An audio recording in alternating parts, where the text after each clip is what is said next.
Actually, Hotel Mario isn't that great, is it? No. Let's move along, shall we?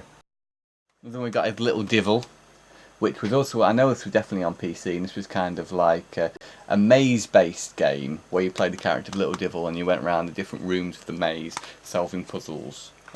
This game was in fact so difficult to navigate that it comes with a map. Although the map is blank, the idea was you play through the game and you kind of had to draw up your own map. So yeah, I couldn't really be bothered with that myself. But it did have a good sense of humour and some really nice visuals.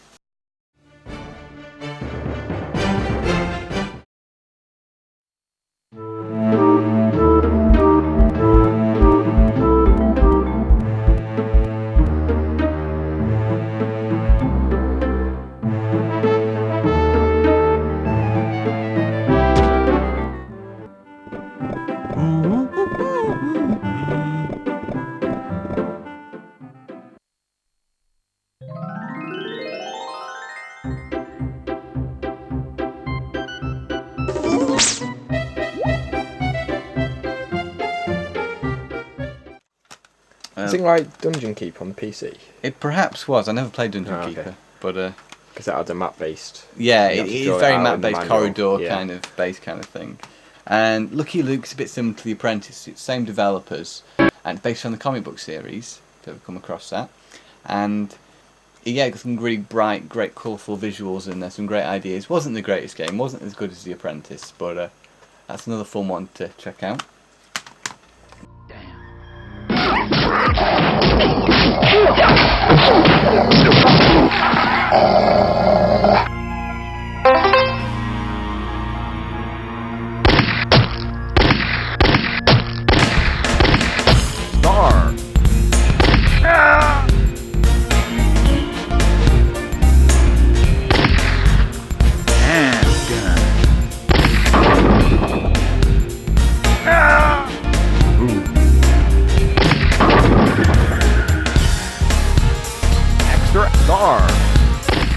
Keffer was used some nice FMV in there. It was one half a spaceship shooter game, and another half, well, similar to Little Devil.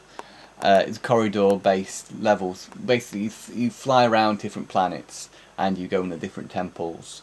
And in those temples with mazes, and you solve puzzles and stuff. Then you fly to your next destination. It's a little shooting section and such.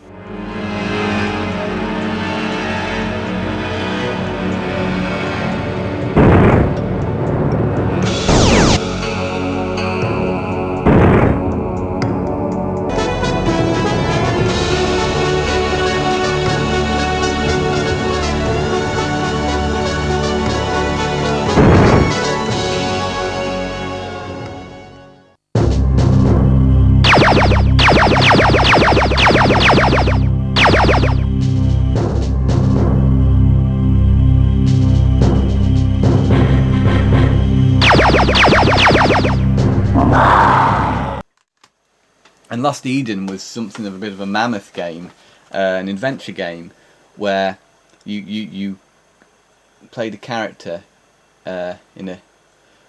Well, the best thing for me to do is to read the back. Lost Eden, an alternative prehistoric past where man and dinosaur coexist. You are the star of this beautifully rendered first-person perspective adventure.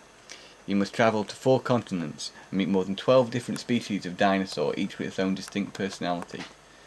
And you interact with these characters and solve puzzles and such. And it was really kind of like a mammoth kind of game. It was quite epic in its scale as well. I never finished it again. Lots of voice acting, and lots of story-based gameplay.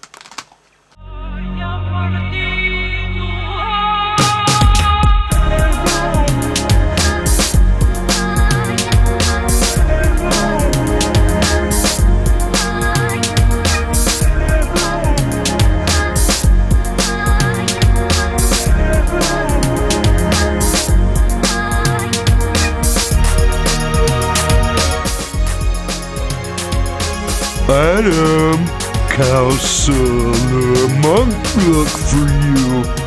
King want you in the throne room.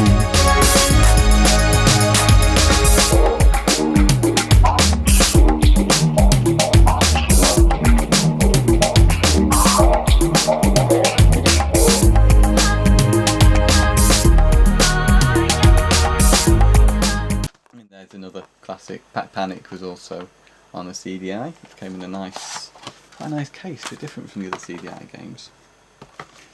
As well as games, as I mentioned before, the CDI was an FMV based console. Well, once you had your digital video cartridge. And what you could do with that was you could have all sorts of stuff. Like you could watch video CDs, I've got a few. Wolves was Timothy Dalton, the nature documentary. Top Gun was also specifically branded CDI disc, and there you can see the sticker that says you need a digital video cartridge with it.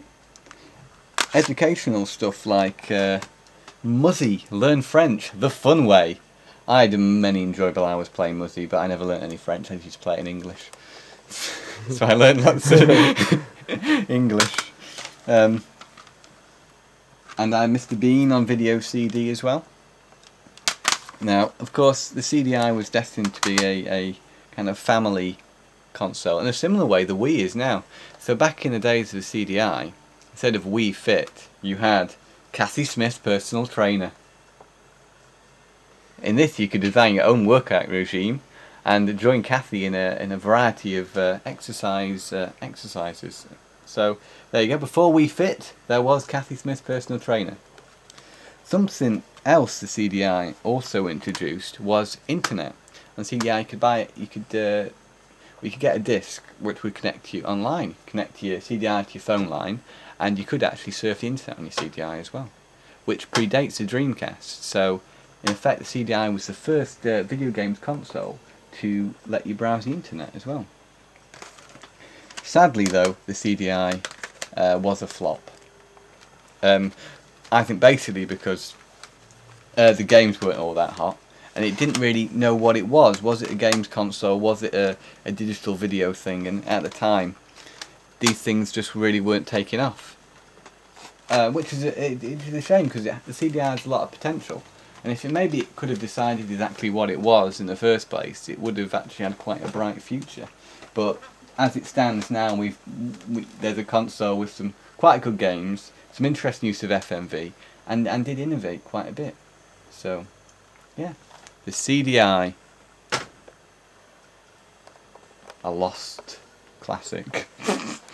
I use the term classic loosely. I love it anyway. Part of my childhood.